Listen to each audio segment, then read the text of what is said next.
Hey, it's Josh and Tommy, Watch Hill Proper. We're going to do a review today of Widow Jane Lucky 13.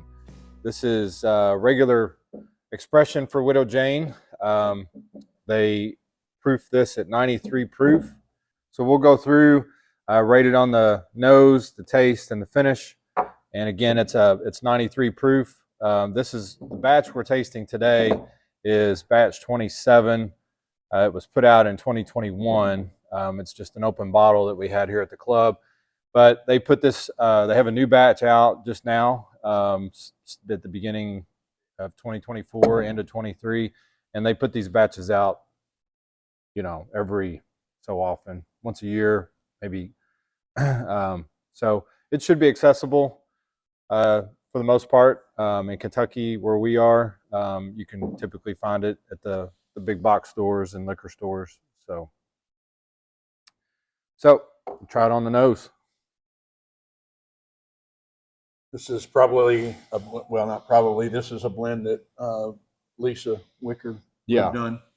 Especially in 21. 21, she was still around at Widow Jane. She was still there. So this would be an expression from her. Right. And I am a fan. Yeah, which she left in. So the new batch is coming out will be done by the new distillers on staff. A little, is it chocolatey or something on the nose? A little bit. Like a powdered chocolate or something. A little cocoa. Yeah. It has a good nose for a 93 proof. It's pretty strong. I get like jammy fruits. A little bit. First sip. Definitely sweet.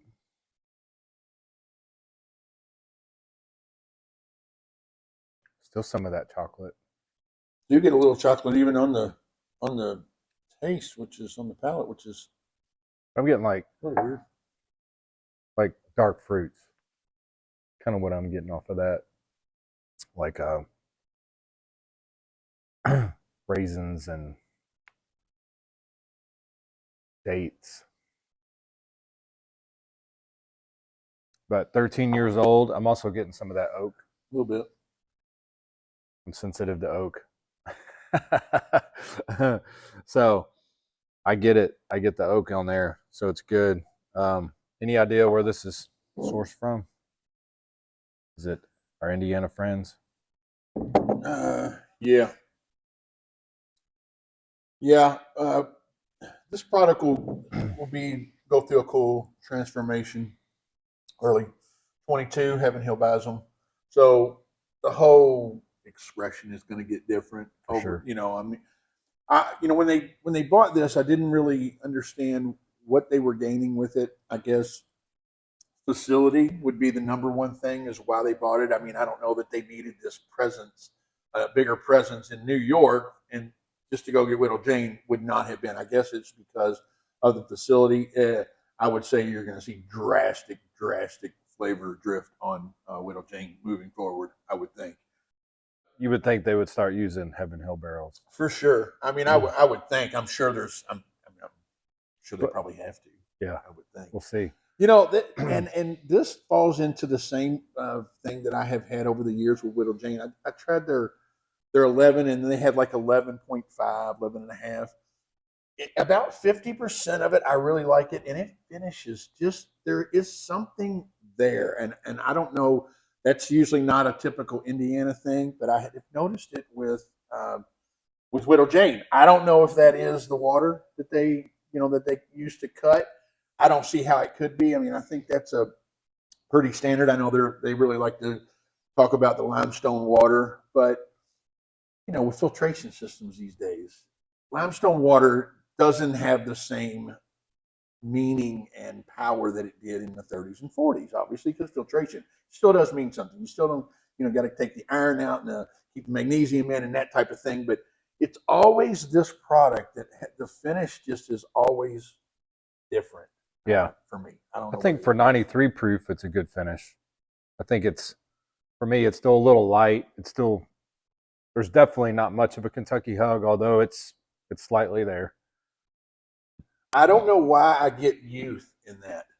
And I do. On the finish, there is something youthful to this whiskey, and there shouldn't be. You know, I look at the color. It's a not little as light. dark as Yeah. you would think a 13-year-old.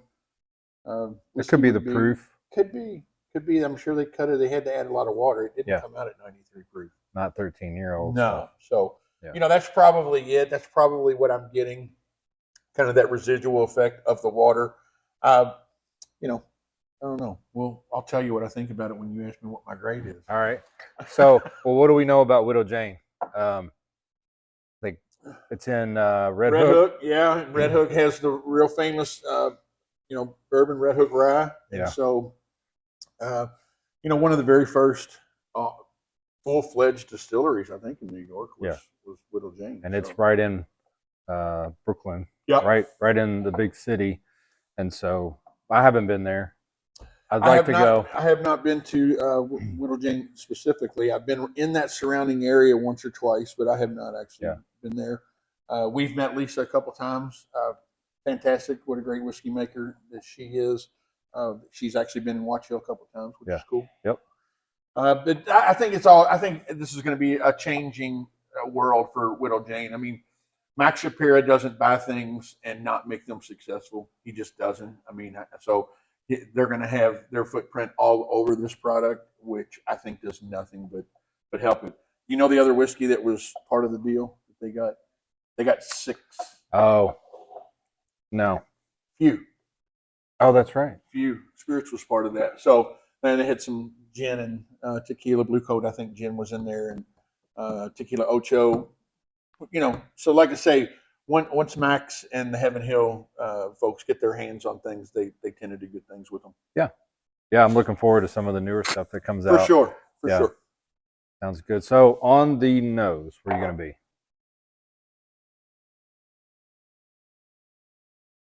You know, I'm low 80s. I'm probably 81, 82. That's fair. Yeah, I would say. And I think probably because of the proof for me. Probably. I love 90. I think it's going to show itself through the nose, the taste, and the finish, the lower proof, which is not fair because. Well, I would love to taste it at cask strength. Yeah. Obviously, that's not. But I think it's a good nose. I mean, it's not in the. To me, it's not in the 7s. I think it's an above average nose. I wouldn't put it in. It's really good flavors. 7s. If 7s, I would put a real high 7. But I'll go 80, 81 on the taste. You know, I'm right there again. I'm still at probably 80, 81 on the pretty well throughout for me. And the finish. The finish, if anything was going to be a little bit lower, I would probably go 78, 79 on the finish. I'm not a huge fan of the very last part of it. It's not off-putting by any means. It just it's not a continuation of what you get up front. Got it. So let's say 8.0. I'll say 80. Overall. I think it's fine. Yep. 8.0. Yeah. Sounds good. Well, that's a wrap on Widow Jane. Like I said, you can get Widow Jane here at Watch Hill Proper, and we have all their expressions. So you can kind of build you a nice little flight and taste through the difference of the years of all the Widow Jane products. So see you next time.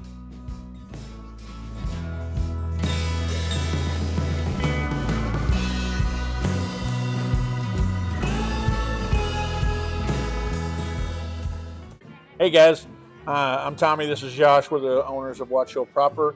We are the largest American whiskey bar in the world. We're located in Louisville, Kentucky.